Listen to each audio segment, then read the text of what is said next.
আসসালামু আলাইকুম। আজ আমি এক্সপ্লেইন করতে চলেছি ২০২৩ সালে মুক্তিপ্রাপ্ত ইন্দোনেশিয়ান একটি হরর মুভি। মুভিটির নাম ওয়াকাফ। ইন্দোনেশিয়ান একটি রহস্যময় মসজিদ, যেখানে গত ১৫ বছর ধরে কোনো আজান হয় না কোনো নামাজ। যদি সেখানে কেউ ইবাদত করার কোনো চেষ্টাও করে, তাহলে শয়তান তাকে বাধা দেয়। তার জীবন পড়ে হুমকির মুখে, কখনো বা হয় মৃত্যু। কিন্তু কেন? শুধু তাই নয়, এই মসজিদের জায়গার মালিক যে ছিলেন, তিনি সহ তার পরিবারের সবার উপরে অন্ধকার কালো ছায়া নেমে এসেছিল। পরিশেষে পরিবারের সকলকেই খুব ভয়ানকভাবে মৃত্যুবরণ করতে হয়েছে। এসবের মূল কারণ কি? এই মসজিদটা এবার কেন অভিশপ্ত হয়েছিল? জানতে হলে দেখতে হবে সম্পূর্ণ ভিডিওটি। তাহলে চলুন ঘুরে আসা যাক ইন্দোনেশিয়ান একটি রহস্যময় মসজিদ থেকে। মুভির শুরুতেই আমরা একটি বাড়ি দেখতে পাই, যেখানে একটি লোক অজু করে ফজরের নামাজ আদায় করছে। লোকটির নাম হচ্ছে আমিরুল্লাহ। পাশের রুমে আমরা একটি মহিলাকে দেখতে পাই, তিনি প্যারালাইজড, আর ইনি হচ্ছেন আমিরুল্লাহর স্ত্রী।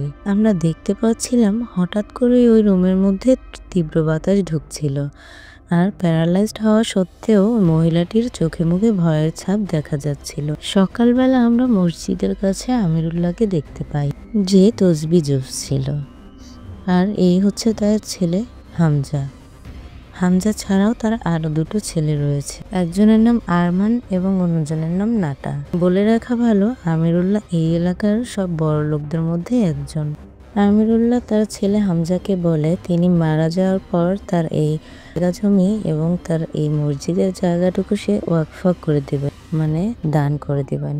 তিনি হামজাকে আরও বলেন, আমার মৃত্যুর পরে এই মসজিদ এবং সবকিছু দেখাশোনার দায়িত্ব আমি তোমার উপর দিয়ে যেতে চাই। তখন হামজা বলে, আপনার দেওয়া সকল দায়িত্ব আমি মাথা পেতে নিলাম। এরপর আমরা দেখতে পাই নাটার মায়ের শরীরের সমস্ত কাপড় চোপড় চেঞ্জ করে দিচ্ছিল নাটার স্ত্রী, সাথে তার মেয়েও ছিল। তার মেয়ের নাম ডেলিয়া, কিন্তু তার চোখে মুখে সম্পূর্ণরূপে বিরক্তির ছাপ ছিল, কারণ সে এগুলো করতে নারাজ। আমিরুল্লাহ তার বড় ছেলে হামজার সাথে তার পরিবারের সাথে থাকে। এদিকে আমিরুল্লাহর স্ত্রী তার ছোট ছেলে নাটার সঙ্গে তার পরিবারের সঙ্গে থাকে। এরপরে দেখা যায় নাটা রাতে বাড়িতে ফেরে, তখন তার স্ত্রী তার সাথে নানান ধরনের চিল্লাচিল্লি করতে থাকে, কারণ সে এখনো পর্যন্ত কোনো একটা কাজের ব্যবস্থা করতে পারেনি। তারা এখন আপাতত আর্থিক সংকটে ভুগছে। পরদিন সকালে দেখা যায় নাটা তার বড় ভাই হামজার কাছে যায়, গিয়ে সে তার সমস্যার কথা খুলে বলে যে আমি আমার পরিবার নিয়ে চলতে পারছি না, আমাকে কিছু টাকা ধার দাও, আমি তোমাকে পরে শোধ করে দিব। কিন্তু হামজা এটা জানতো যে নাটা কখনোই তার টাকা শোধ করবে না। যেহেতু নাটা কোনো কাজ করতো না, তাই আমিরুল্লাহর বড় ছেলে হামজা বুঝেই যায় যে ও তো আর টাকা দিতেও পারবে না। তবুও যেহেতু সে ভাই, তাই তার সমস্যায় পাশে দাঁড়ানোর জন্য কিছু টাকা তাকে দিতে রাজি হয়। এরপর দেখা যায় আমিরুল্লাহ কিছু কাগজপত্র তৈরি করছে সেই মসজিদের জায়গাটুকু দান করার জন্য। সে যখন কাগজপত্রগুলো ড্রয়ারে রাখতে যাচ্ছিল, তখনই তার হাজব্যান্ড ওয়াইফের ছবিটা পড়ে ভেঙে যায়। হয়তো এটি কোনো অশুভ ইঙ্গিতই ছিল। এরপর দেখা যায় নাটা হামজার দেওয়া টাকা নিয়ে বাড়িতে ফিরে যায়। গিয়ে তার স্ত্রীর হাতে যখন টাকাগুলো দেয়, তার স্ত্রী মোটেও খুশি হয় না, সে আরও টাকা চায়। কিন্তু যে পরিমাণ টাকা সে তার ভাইয়ের কাছ থেকে এনেছে, সে টাকায় তারা অনায়াসেই কিছুদিন ভালোভাবেই চলতে পারবে। এরপরে দেখা যায় একজন বৃদ্ধ লোক হামজার সাথে বসে রাতের খাবার খাচ্ছে। এই লোকটির পরিচয় হলো সে অত্যন্ত গরিব একজন মানুষ, তার থাকা খাওয়ার কোনো জায়গা ছিল না, তাই আমিরুল্লাহ তাকে মসজিদের খাদেম হিসেবে রেখে দিয়েছিলেন। এর পরদিন আমরা দেখতে পাই আমিরুল্লাহর ছোট ছেলে আরমানকে, যে নাটার সঙ্গে দেখা করার জন্য নাটার বাড়িতে গিয়েছিল। আরমান এসে যখন নাটাকে খুঁজতে থাকে, তখন নাটার স্ত্রী তাকে বলে সে এখনো ঘুমোচ্ছে, তুমি বসো। কিন্তু আরমান তাকে জানায় বাবার দেওয়া ওয়াকফার জমি নিয়ে কিছু কাজ বাকি রয়েছে, যা বাবা আমাকে দায়িত্ব দিয়েছে করার জন্য, এখন বসতে পারবো না। এটা বলে সে যখন ওখান থেকে চলে যায়, তখন দেখা যায় নাটার স্ত্রী এটি ভালোভাবে নেয় না, তার চোখ পড়ে ওই সম্পত্তির দিকে, আর সে এক পর্যায়ে জোর করতে থাকে নাটাকে যেন ওই সম্পত্তি তারা পায়। যেহেতু সে আর্থিকভাবেও স্বাবলম্বী ছিল না এবং তার স্ত্রী অল টাইম তাকে জ্বালাতন করতো টাকা পয়সা নিয়ে, তাই এক পর্যায়ে নাটাও রাজি হয়ে যায় তার স্ত্রীর কথায়। এরপর দেখা যায় সে ওই মসজিদের খাদেমের কাছে গিয়ে এই কথাগুলো বলে যে আমি আর্থিক সংকটে আছি, ওয়াকফায় দেওয়ার কোনো প্রয়োজন নেই, এই সম্পত্তির দাবিদার আমি। কিন্তু ওই মুরব্বী লোকটি কোনো কথাই বলে না, চুপচাপ তার সমস্ত কথা শুনতে থাকে। এরপর দেখা যায় নাটা এবং তার স্ত্রী দুজন মিলে একজন তান্ত্রিকের কাছে যায়। গিয়ে তারা বলে যে এই সম্পত্তির কোনো ওয়ারিশ যেন জীবিত না থাকে, এমনকি কিছু করা যায়। তখন তান্ত্রিক তাদের বলে হ্যাঁ করা যায়, কিন্তু তান্ত্রিক তাদের কাছে মোটা অঙ্কের কিছু টাকা দাবি করে বসে। কিন্তু অত টাকা তো নাটার কাছে নেই, তার কাছে ছিল বলতে ওই যে হামজার কাছ থেকে আনা কিছু টাকা, ওটাই সে কবিরাজকে দেয়। যে ভাই খেয়ে পড়ে বেঁচে থাকার জন্য তাকে এই টাকা দিল, আজ সেই ভাই সেই টাকা নিয়ে এসেছে তাকে মেরে ফেলতে। একবার ভেবে দেখুন লোভ মানুষকে কতটা নিচে নামিয়ে দেয়। এখানে আরো একটু চিন্তা করে দেখুন, সে নিজের স্ত্রীর কথায় নিজের পুরো পরিবারকে ধ্বংস করতে চলে এসেছে। সামান্য কিছু টাকা পেয়ে কবিরাজ মোটেই খুশি হয়নি। কবিরাজ আরো টাকা দাবি করে। তখন বাধ্য হয়ে সে তার স্ত্রীর স্বর্ণের জিনিসগুলো দিয়ে দেয় কবিরাজের হাতে। এরপর কবিরাজ তার সমস্ত কার্যক্রম শুরু করার জন্য তার সহকারীকে ডাকে। তার সহকারী একটি মুরগি এনে মুখ দিয়ে কামড়ে মুরগিটির মাথা আলাদা করে ফেলে। সবটুকু রক্ত একটি পাত্রে সংগ্রহ করে কবিরাজকে দেয়।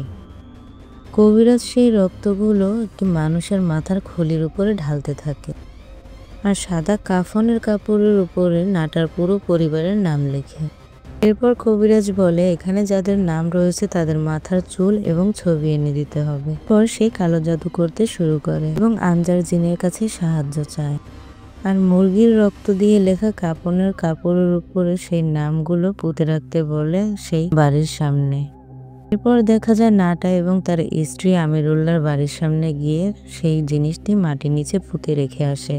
যেটা করার সাথে সাথেই দেখা যায় আমিরুল্লাহর পরিবারের সকলের সাথে আজব কিছু ঘটনা ঘটতে থাকে, এমনকি সবাই আজব আজব স্বপ্নও দেখতে থাকে। হামজার স্ত্রী কোনো কারণে বাহিরে গেলে তার মনে হয় তার পিছনে কিছু একটা রয়েছে। সে কোনো রকমের সাহায্য চাওয়ার জন্য আরমানের ঘরের সামনে যায়। গিয়ে সাহায্য চায়, দরজা খুলতে বলে। সে দরজা নক করতে থাকে, কিন্তু ভিতর থেকে কেউই দরজা খোলে না। এর মধ্যে সে পিছনে তাকিয়ে একটি ধোঁয়ার মতো অবয়ব দেখতে থাকে আর সে ভয়ে চিৎকার করতে থাকে। আরমান দরজা খুলে দেয় আর সে ভয়ে ভিতরে চলে যায়। কিন্তু আমরা দেখতে পাচ্ছিলাম সেখানে কেউই ছিল না। কালো জাদুর প্রভাব ধীরে ধীরে শুরু হয়ে গিয়েছে, আর এটা সবার আগে বুঝতে পেরেছিল নাটার স্ত্রী। কারণ সে যখন তার শাশুড়িকে স্যুপ খাওয়াতে যায় তখন সে দেখতে পাচ্ছিল বাটিতে স্যুপের পরিবর্তে ছিল কতগুলো রক্ত। যদিও এটা দেখে হঠাৎই সে খুব ভয় পেয়েছিল, কিন্তু পরে সে বুঝতে পেরেছিল যে আসলে কালো জাদুর প্রভাবেই এগুলো হচ্ছে। এরপর নাটা বাড়িতে আসে আর তার অসুস্থ মা কি যেন একটা দেখে ঘন্টা নাড়াতে থাকে, কিন্তু সবাই এসে ওখানে কিছুই দেখতে পায় না। ওই দিন রাতে আমরা দেখতে পাই নাটা আবারও সেই কবিরাজের কাছে যায়। আমরা দেখতে পাই আমিরুল্লাহর পরিবারের সকলের ছবি এবং চুল সংগ্রহ করে নিয়ে এসেছে নাটা। এগুলো পেয়ে কবিরাজ তাকে বলে আজকে কালো জাদুর দ্বিতীয় পর্ব শুরু হবে এবং এটা করলে আগামী 4 দিনের মধ্যে তোমার পুরো পরিবার শেষ হয়ে যাবে। এটা বলেই সে কালো জাদু করতে শুরু করে। এরপর সে রক্ত দিয়ে ছবিগুলোর পিছনে কিছু মন্ত্র লিখতে থাকে এবং একটি পাত্রের মধ্যে কালো জাদু করা কিছু জিনিসপত্র রেখে সে পাত্রটি নাটার হাতে দেয়। এরপর সে পাত্রটি দান করে দেওয়া জমির মধ্যে পুঁতে আসে। কবিরাজ তার সহকারীকে নিয়ে একটি কবরস্থানে চলে যায়। গিয়ে খুব শীঘ্রই কবর দেওয়া হয়েছে এমন একটি লাশ তুলে সে কালো জাদু শুরু করে। কিছুক্ষণ তন্ত্রমন্ত্র পড়ার পর ওখানে হঠাৎই একটি শব্দ হয়। শব্দটি দ্বারা জিন যে চলে এসেছে সে তার জানান দেয়। অন্যদিকে আমরা দেখতে পাই মসজিদে আজান দেওয়া সত্ত্বেও আজকে কেন যেন কোনো মুসল্লি আসছিল না। যেহেতু নামাজ পড়তেই হবে তাই একা একাই নামাজ পড়তে শুরু করে হামজা। নামাজ পড়ার সময় হামজার মনেও ছিল যে তার পিছনে অনেক অনেক মানুষ নামাজ পড়ছে। তার পেছনে অদ্ভুত রকমের কিছু আওয়াজ হচ্ছিল, যার কারণে সে অনেকটা ভয়ও পেয়ে যায়। সে কোনো রকমে নামাজ শেষ করে পেছনে তাকায়, কিন্তু সেখানে সে ছাড়া আর কেউই ছিল না। বিপত্তি ঘটে তখনই যখন সে মসজিদ থেকে বাহিরে বের হয়ে দেখে লাশ রাখা খাটিয়াটি অদ্ভুতভাবে নড়ছে এবং হঠাৎই সেটি উড়ে এসেছে তার দিকে। আর এসব দেখে সে ভয়ে দৌড়ে বাড়ির দিকে চলে যায়। যখন সে বাড়িতে প্রবেশ করে তার স্ত্রী তাকে জিজ্ঞাসা করে তার কি হয়েছে, কিন্তু সে কিছুই বলে না। অন্যদিকে নিজের ঘরেই নামাজ পড়ছিল আমিরুল্লাহ। এমন সময় তার ঘরের সামনে আমরা একটি কালো অবয়ব লক্ষ্য করি। সে যখন নামাজ শেষ করে বসে থাকে তখন হঠাৎই একটি মৃত কাক তার জায়নামাজের উপরে পড়ে। তখনই সে ভয়ে খুব কাতরাতে থাকে। এখনই সেখানে আনজার জিন প্রবেশ করে। সে দেখতে পাচ্ছিল জিনটি আস্তে আস্তে তার দিকে এগিয়ে আসছে। একটা পর্যায়ে জিনটি তার শরীরে প্রবেশ করে তার একটি চোখ তুলে ফেলে। ভিতর থেকে আমিরুল্লাহকে একেবারে শেষ করে দেয় জিনটি। এর পরের সিনে দেখা যায় ফজরের নামাজ পড়ে ঘুমিয়ে পড়েছে হামজা ও তার পরিবার। কিছুক্ষণ পর হামজার স্ত্রীর ঘুম ভাঙলে সে বাহিরে বেরিয়ে এসে দেখতে পায় বীভৎসভাবে মাটিতে মরে পড়ে আছে আমিরুল্লাহ, যেটা দেখে সে প্রচন্ড ভয় পেয়ে যায় এবং চিৎকার করতে থাকে। চিৎকার শুনে হামজা এবং আরমান দুজনেই সেখানে চলে আসে। তারা খুব ভয়ও পাচ্ছিল এবং চিন্তাও করছিল। অন্যদিকে আমরা দেখতে পাই নাটা ও তার স্ত্রী খাবার খাচ্ছিল, কারণ তারা এই বিষয়গুলো জানতে পেরে খুব খুশিই ছিল, কারণ তাদের পরিকল্পনা মাফিক সমস্ত কাজই সম্পন্ন হচ্ছিল। তারপর আমরা দেখতে পাই হামজা এবং আরমান মানসিকভাবে খুবই বিপর্যস্ত হয়ে পড়েছিল। এর কিছুদিন পর থেকে হামজার সাথে কিছু ভয়ানক কর্মকাণ্ড চলতে থাকে। যেমন সে যখন খাবার খেতে বসে তখন প্রথম লোকমা খাওয়ার সময় কোনো সমস্যাই সে বুঝতে পারে না, কিন্তু যখন সে দ্বিতীয় লোকমা মুখে দিতে যায় তখনই সে দেখতে পারে যে প্লেটের মধ্যে কোনো খাবার নেই, সবই রয়েছে পোকামাকড়। সে তাড়াহুড়ো করে তার মুখ পরিষ্কার করতে থাকে। আর এমন সময় পাশের রুম থেকে তার বাবার কণ্ঠ ধরে কেউ একজন তাকে ডাকতে থাকে। হামজা অবাক হয়ে যায়, কারণ এটা কিভাবে সম্ভব, তার বাবা তো কিছুদিন আগেই মারা গিয়েছে। দরজা খুলতেই সে দেখতে পায় যে তার বাবা সেখানে হুইল চেয়ারের মধ্যে বসে রয়েছে। হামজা যখন ধীরে ধীরে তার বাবার কাছে যেতে থাকে তখনই সে দেখতে পারে যে 360 ডিগ্রি অ্যাঙ্গেলে একদম পুরো মাথাটা ঘুরে যায় তার দিকে। তখন হামজা খুবই ভয় পেয়ে যায়। সে তাড়াতাড়ি আয়াতুল কুরসি পড়তে থাকে আর তখনই পরিস্থিতি স্বাভাবিক হয়ে যায়। কিন্তু তার মনে তো ভয় ঢুকে গিয়েছে, আর তাই সে দৌড়ে বাহিরে যাওয়ার জন্য চেষ্টা করে, কিন্তু তখনই হঠাৎ করে নিজেই দরজা লেগে যায়। তখনই সেখানে তার বাবার রূপ ধরে ওই জিনটি হাজির হয়। জিনটি হামজাকে বলে, আমি তোমাকে আমার সঙ্গে নিয়ে যেতে এসেছি। আর তখন হামজা বলে, তুমি আমার বাবা নও, তুমি এখান থেকে চলে যাও। কিন্তু জিনটি ওখান থেকে যাচ্ছিল না। এর মধ্যে হঠাৎই সেখানে হামজার স্ত্রী চলে আসে, ওখান থেকে জিনটি উধাও হয়ে যায়। পরের দিন আমরা দেখতে পাই হামজার স্ত্রী চুলায় গরম পানি বসিয়ে কাপড় চোপড় ধুতে যায়, আর তখন ঘুমন্ত হামজার উপর সে জিনটি আক্রমণ করে বসে। সে নিজের অজান্তেই রান্নাঘরের দিকে হাঁটতে থাকে।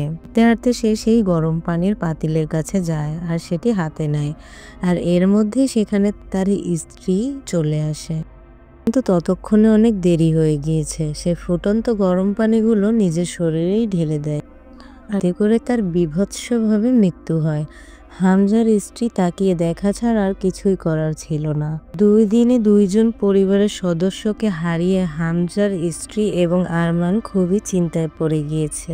দেখা যায় আরমান হামজার স্ত্রীকে বলছে বাবা এবং ভাইয়ের মৃত্যুটা মোটেই স্বাভাবিক ছিল না, এখানে অন্য কোনো কারণ রয়েছে। তখন হামজার স্ত্রী বলে, আমাদের কি কেউ কোনো সাহায্য করতে পারে? হামজার স্ত্রী আরও বলে, আমাদের উপর হয়তো কারো বদনজর পড়েছে। আর তখন আরমান হামজার স্ত্রীকে বলে, আমাদের উপর থেকে এই বিপদ সরাতে হলে আমাদের ধর্মীয় শিক্ষক আবওয়া হুজুরের আশ্রয় নিতে হবে। তিনি ছাড়া আমাদেরকে এই মুহূর্তে আর উপকার করার মতো বা সাহায্য করার মতো কেউ নেই। এরপর দেখা যায় হামজার স্ত্রী এবং ছেলে আর আরমান 3 জনে মিলে সেই হুজুরের কাছে যায় সাহায্য নিতে।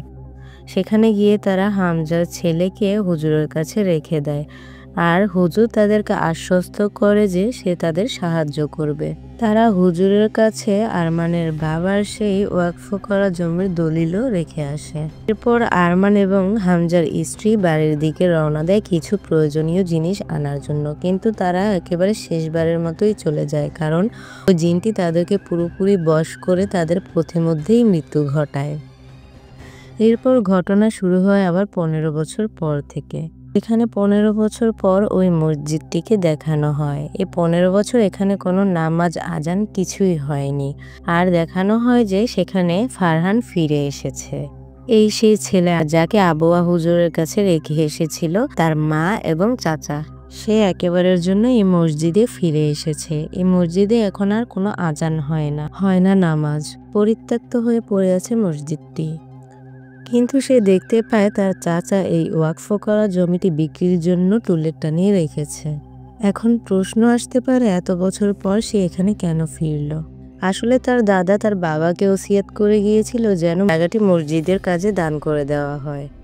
আর তা যেহেতু হামজা পালন করে যেতে পারেনি মৃত্যুর কারণে, তাই ফারহান দায়িত্ব নিয়েছে, এমনকি সংকল্পবদ্ধ হয়েছে যে সে তার দাদার এবং বাবার মনের ইচ্ছা পূরণ করবে। সে যখন মসজিদটি পরিষ্কার করবে বলে ভাবতে শুরু করে তখনই ওখানে ওই বৃদ্ধ লোকটি চলে আসে। বৃদ্ধ লোকটি এই কাজটি ভুলেও ফারহানকে করতে না করে। সে বলে, তুমি যদি মসজিদটি পরিষ্কার করো আর এখানে থাকতে থাকো তাহলে তোমার পরিবারের মতো তোমারও মৃত্যু হবে। তখন ফারহান বলে, আমি এসব বিশ্বাস করি না, আমার কোনো ক্ষতি কেউ করতে পারবে না, আর এটাও বিশ্বাস করি যে সৃষ্টিকর্তা আমাকে অবশ্যই রক্ষা করবে। সে মসজিদটি পরিষ্কার করতে শুরু করে আর তখন সেখানে একটি মেয়ে আসে। মেয়েটির নাম ডেলিয়া। এই মেয়েটি হচ্ছে নাটার সেই মেয়ে। মেয়েটি ফারহানকে জিজ্ঞাসা করে, তোমার নাম কি, পরিচয় কি? আর তখন ফারহান তার পরিচয় দেয় আর ডেলিয়াও নিজের পরিচয় ফারহানকে দেয়। তখন তারা চিনতে পারে দুজন দুজনকে। তখন ডেলিয়া ফারহানকে বলে, তুমি কেন এখানে এসেছো আর এই মসজিদটা কেনই বা পরিষ্কার করছো? তুমি জানো না এখানে অদ্ভুত রকমের কিছু খারাপ জিনের বসবাস রয়েছে যারা সবার ক্ষতি করে বেড়ায়। তখন ফারহান বলে, আমি আমার দাদার শেষ ইচ্ছা পূরণ করতে চাই, যত সমস্যাই আসুক না কেন আমি এখানেই থাকবো। রাতের বেলা তাহাজ্জুদ নামাজের সময় তারও তার বাবার মতো মনে হচ্ছিল তার পিছনে অনেক অনেক মানুষ নামাজ পড়ছে। সে তাড়াতাড়ি নামাজ শেষ করে। এরপর সে মাইকে কুরআন তিলাওয়াত করতে থাকে আর তখনই ঘটে বিপত্তি। সব কিছু উলটপালট হতে শুরু করে। চারদিক ভূমিকম্পের মতো কাঁপছে। এ থেকে বোঝা যাচ্ছে ওই যে আনজার জিনটি সে এখানে কুরআন তিলাওয়াত মোটেও পছন্দ করছে না। কুরআন তেলাওয়াত শেষে সে ঘড়ির দিকে তাকিয়ে দেখে যে ভোর 4টা বেজে গিয়েছে, অর্থাৎ ফজরের আজানের সময় হয়ে গিয়েছে। সে আজান দিতে শুরু করে আর সে আজানের শব্দে ঘুম থেকে উঠে পড়ে নাটার স্ত্রী। সে নাটাকেও ঘুম থেকে জাগায় আর বলতে থাকে, শুনতে পাচ্ছ কে যেন মসজিদে আজান দিচ্ছে, এটা কে হতে পারে, কার এত সাহস? তখন তাড়াহুড়ো করে নাটা উঠে মসজিদে চলে যায়। পেছন পেছন তার মেয়ে ডেলিয়াও যেতে থাকে। তারপর দেখা যায় সেখানে নাটা এসে জিজ্ঞাসা করে, তুমি কে, তুমি কোথা থেকে এসেছো আর তোমার সাহস হলো কি করে এখানে আজান দেওয়ার? ফারহান তার পরিচয় খুলে বলে যে আমি আপনার বড় ভাইয়ের ছেলে। আর তখন মনে হয় পরিচয় জানতে পারার পর নাটা আরো বিরক্ত হয়। নাটা ক্ষিপ্ত হয়ে বলতে থাকে, তুমি যেই হও না কেন তাতে আমার কিছুই যায় আসে না, এই জমির মালিক শুধু আমি। জমির মালিক যেহেতু আমি, তাই আমি যা বলবো তাই হবে, এখানে কোনো ইবাদত চলবে না, তুমি যেখান থেকে এসেছো সেখানে চলে যাও। আর তখন ফারহান বলে, এটা আপনার জমি না, এই জমিটা আমার দাদা মসজিদের জন্য দান করে গিয়েছেন, আর এই হচ্ছে সেই জমির দলিল। আর তখন নাটা ফারহানকে হুমকি দিতে শুরু করে। সে বলে, তুমি যদি এখান থেকে না যাও তোমার মৃত্যু হতে পারে, আর যদি নিজের প্রাণের ভয় না থাকে তাহলে থাকতে পারো, কিন্তু না গেলে খুবই খারাপ হয়ে যাবে। আর এটা বলে সে সেখান থেকে চলে যায়। পেছন থেকে সব কথা শুনতে পায় নাটার মেয়ে ডেলিয়া। আর এসব কথা শুনে সে বুঝতে পারে তার পরিবার কতটা খারাপ। এদিকে নাটা ভাবতে থাকে, এই ছেলে কি করে বেঁচে রইল, সে তো সবার উপরেই কালো জাদু করেছিল, কিন্তু ছেলেটা বেঁচে আছে কি করে? আর এসব কথা ভাবতে ভাবতে সে ওই রাতের বেলায় কবিরাজের কাছে চলে যায়। সেখানে যাওয়ার পর সে দেখতে পায় সেখানে সে যে লোকটি ছিল যে কালো জাদু করেছিল সে কবিরাজটি নেই। এখানে সব ছড়ানো ছিটানো অবস্থায় পুরনো হয়ে পড়ে আছে। এদিকে নাটা মনে মনে ভাবতে থাকে, কিছু তো একটা করতেই হবে, এই জমির কোনো ওয়ারিশ রাখা চলবে না, সে একাই সব সম্পত্তি ভোগ করবে। আর এসব কথা চিন্তা করতে করতে কালো জাদু করা সব জিনিসপত্র সে খুঁজতে থাকে। সমস্ত কিছু হাতে নিয়ে সে আনজার জিনের কাছে সাহায্য চায়। এরপরই আমরা দেখতে পাই আনজার জিন তার শরীরে প্রবেশ করে। কথায় আছে যারা বোঝে তারা আগাম অনেক কিছুই বোঝে। এদিকে দেখা যায় আবওয়া হুজুর বুঝতে পেরেছিল ফারহানের কোনো বিপদ হচ্ছে বা হতে চলেছে। সে বিন্দুমাত্র দেরি না করে ওই মুহূর্তেই রওনা দিয়ে দেয় ফারহানের উদ্দেশ্যে। এদিকে ফারহান কোরআন তেলাওয়াত করছিল। এমন সময় হঠাৎ করেই এক অদৃশ্য শক্তি তাকে হঠাৎ করে টেনে নিয়ে দেয়ালের সাথে ফেলে দেয়। সে সঙ্গে সঙ্গে কোরআনে বর্ণিত জিন সূরার আয়াতগুলো পড়তে থাকে। সাময়িকভাবে পরিস্থিতি স্বাভাবিক হলেও সে কাঁধে খুবই ব্যথা পায়। সে যখন বাহিরে বেরিয়ে আসে তখন দেখতে পায় একটি গাছের আড়াল থেকে বেরিয়ে আসে ডেলিয়া, কিন্তু সে স্বাভাবিকভাবে তার মধ্যে নেই। দেখেই বোঝা যাচ্ছিল তার সাথে জিন আসর করেছে, যেমন সে উল্টোভাবে গাছে উঠতে থাকে। তুমি এখান থেকে চলে যাও, নয়তো আমি তোমাকে মেরে ফেলবো। এ কথা বলে সে তার সমস্ত শক্তি দিয়ে ফারহানকে আবার ধাক্কা দিয়ে ফেলে দেয়। ফারহান আবারও কোরআনের আয়াত পড়তে শুরু করে যেন সে জিনের হাত থেকে রক্ষা পায়। কিন্তু ওই জিনটি ছিল খুবই শক্তিশালী। সে ফারহানকে বলতে থাকে, আমি তোমার থেকেও ভালো কোরআন তিলাওয়াত করতে পারি, তুমি শুনবে? আর এর কথা বলে সে কোরআন তিলাওয়াত করতে শুরু করে। সে কোরআন তিলাওয়াত করতে থাকে আর ফারহানকে অনেক মারতে থাকে। কিছুক্ষণ পর সেখান থেকে মেয়েটি উধাও হয়ে যায়। এরপর হঠাৎই সেখানে চলে আসে নাটা, আর নাটার শরীরের মধ্যেও ছিল সেই আনজার জিন। সে এখানে এসে ফারহানকে মারতে শুরু করে, আর তখনই সেখানে ওই বৃদ্ধ লোকটি চলে আসে। বৃদ্ধ লোকটি একটি লাঠি নিয়ে নাটাকে মারতে যায়, আর তখনই লাঠিটি নাটা ধরে ফেলে বলতে থাকে, তুমি আমাকে মারতে চাইছো? তুমিই তো আমাকে সাহায্য করেছিলে সবকিছু করতে। আর এখানেই ফ্ল্যাশব্যাকে দেখানো হয় মুভির মূল টুইস্টটি হলো যখন ওই কবিরাজ মাথার চুল সহ ছবি চেয়েছিল, তখন ওই ছবি আর চুল সমস্ত কিছু ম্যানেজ করেছিল এই লোকটি। এসব কথা বলে নাটা ওই বৃদ্ধ লোকটিকে ধাক্কা দিয়ে ফেলে দেয়, আর তখনই সেখানে আবওয়া হুজুর চলে আসে। যেহেতু সে ইসলামিক চিকিৎসা জানতেন, তাই সে তার শক্তি দিয়ে সেই আনজার জিনকে আটকে ফেলেন। একটি তসবিহ নাটার গলায় পরিয়ে দেয়, আর একটি গামছা দিয়ে তার হাত বেঁধে ফেলে। এরপর তার মাথায় পবিত্র পানি দিতে থাকে। এতে সাময়িকভাবে কিছুটা শান্ত হয় নাটা। এরপর দেখা যায় ফারহান উঠে দাঁড়ায়, আর আবওয়া হুজুর তাকে বলে এখানে কৌটোর মধ্যে কিছু কালো জাদুর জিনিসপত্র রয়েছে। এখানের মাটি খুঁড়ে সেই কালো জাদু করা জিনিসগুলো তুলে ফেলতে হবে। আর তখন ফারহান খুঁজতে শুরু করে ওই জিনিসটি, আর একটা পর্যায়ে সে খুঁজেও পায়। আর এটা পাওয়ার পর আবওয়া হুজুর এবং ফারহান মিলে সেই মাটির হাঁড়িটি ভেঙে ফেলে। আমরা দেখতে পারি নাটার শরীর জ্বলছে, হলুদ হয়ে যাচ্ছে, অর্থাৎ সেই জিনটা নাটার শরীর থেকে বের হয়ে যায়। নাটা সেখানেই মারা যায়। এরপর ফারহান ওই বৃদ্ধ লোকটির কাছে যায়। বৃদ্ধ লোকটি তাদের কাছে মাপ চায় আর বলে সে লোভে পড়ে এই কাজটি করেছিল। আরো বলে লোভের মুখে পড়ে সে বুঝতেই পারেনি যে সে কত বড় পাপ করছে, কারণ আমিরুল্লাহ তাকে এখানে জায়গা দিয়েছিল, আশ্রয় দিয়েছিল, আর সে আমিরুল্লাহর সাথেই বেইমানি করলো। এরপর আমরা দেখতে পাই আমিরুল্লাহর স্ত্রীর শরীরে প্রবেশ করেছে ওই আনজার জিনটি।